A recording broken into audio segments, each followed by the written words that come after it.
बेवकूफ बुलबुल एक सरसब्ज जंगल था जहां सारा साल बहार का समा रहता था। इसी जंगल में एक निहायत ही हुसैन और शों बुलबुल रहती थी जिसका नाम रागनी था।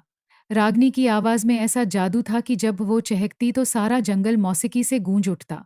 उसे अपनी आवाज पर बड़ा मान था और वो सारा दिन बस गीत गाने और खुशियों में मगन रहने को ही जिंदगी समझती थी। सूरज की सुनहरी किरणें दरख्तों के पत्तों से छनकर जंगल को रोशन कर रही थी। हर तरफ फूल खिले थे और हवा में मीठी खुशबू रची हुई थी। रागनी एक सरसब शाख पर बैठी मधुर गीत गा रही थी। लाला लाला, कितनी प्यारी है ये जिंदगी, ना कोई फिक्र, ना कोई गम। इसी दौरान एक छोटी सी समझदार चिड़िया जिसका नाम नन्ही था उसके पास आई। नन्ही के मुंह में एक बड़ा सा दाना था जो उसने बड़ी मुश्किल से ढूंढा था। नन्ही ने कहा, रागनी बहन, तुम सारा दिन गीत गाती रहती हो, कभी सर्दियों के लिए दाना दिन का भी इकट्ठा कर लिया करो। देखो, मैंने आज ही कितना बड़ा दाना ढूंढा है। रागनी ने एक अदा से गर्दन मोड़ी और हंसते हुए बोली, ओ नन्ही, तुम भी कितनी बोरिंग हो। अभी तो इतने मजे का मौसम है, हर तरफ कीड़े मकोड़े और मीठे फल हैं। कौन फिक्र करे सर्दियों की। जब आएंगी तो तब की तब देखी जाएगी। मेरी आवाज ही मेरा पेट भर देगी। नन्ही ने अफसोस से सर हिलाया। मौसम बदलते देर नहीं लगती। रागनी, खुशहाली के दिन में मेहनत न करो तो मुश्किल में पछताना पड़ता है। लेकिन रागनी ने उसकी बात सुनी अनसुनी कर दी और फिर से अपनी मीठी तान छेड़ दी। वक्त परिंदे के परों की तरह उड़ता गया। सुनहरी गर्मियां रुखसत हुईं और ठंडी हवाओं ने जंगल का रुख किया। दरख्तों के सब्ज पत्ते पीले पड़कर झड़ने लगे और हर तरफ एक उदासी छाने लगी। रागनी अब भी वही पुराने गीत गा रही थी, लेकिन उसकी आवाज में वो पहली सी चहक बाकी नहीं रही थी। उसे अब कीड़े मकोड़े कम नजर आने लगे थे और भूख भी ज्यादा महसूस होती थी। एक दिन आसपास के परिंदे तेजी से उड़ रहे थे और अपने घोंसलों में खुराक भर रहे थे। एक बूढ़ा कौवा रागनी के पास से गुजरा। कौवे ने कहा, ओह बुलबुल रानी, लगता है अभी तक सो रही हो। सर्दियां सर पर हैं और तुमने अभी तक कुछ जमा नहीं किया। रागनी ने सरदाह भरी। क्या करूं कौवा भाई, मुझे लगा वक्त होगा, पर मौसम ने इतनी जल्दी रंग बदला कि होश ही न रहा। अब क्या करूं? कौवे ने सर हिलाया। वक्त किसी का इंतजार नहीं करता। अब तो बहुत देर हो चुकी। रागनी ये कहते हुए वह भी अपने रास्ते चला गया।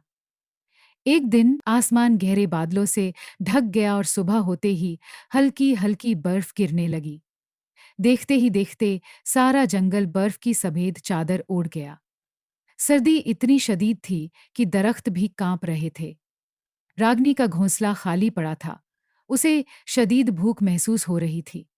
उसकी खूबसूरत आवाज ठंड से जम सी गई थी।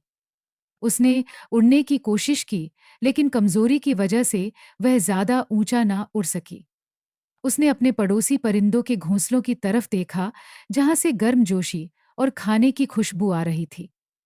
चिड़िया और कबूतर अंदर आराम से बैठे अपने जमा किए हुए दानों से लुत्फ उठा रहे थे। रागनी ने हिम्मत करके नन्ही चिड़िया के घोंसले का दरवाजा खटखटाया।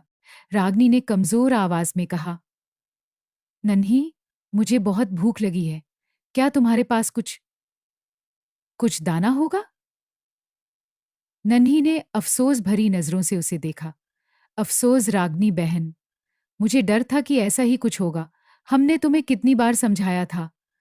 अब तो हमें खुद अपने लिए बड़ी मुश्किल से गुजारा करना है। रागनी की आंखों में आंसू आ गए।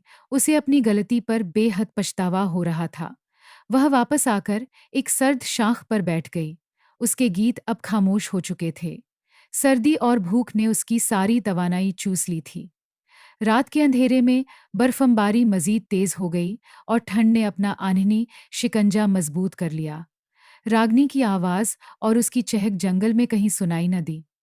जब सुबह हुई और सूरज की किरणें बर्फपोश जंगल पर पड़ी, तो नन्ही चिड़िया और दूसरे परिंदे बुलबुल की शाख पर गए, जहां रागनी बेजान पड़ी थी।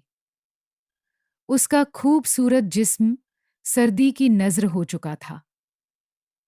नन्ही चिड़िया ने अफसोस से सर झुकाया और उसकी आंखों में नमी थी। सारे परिंदे खामोश खड़े थे।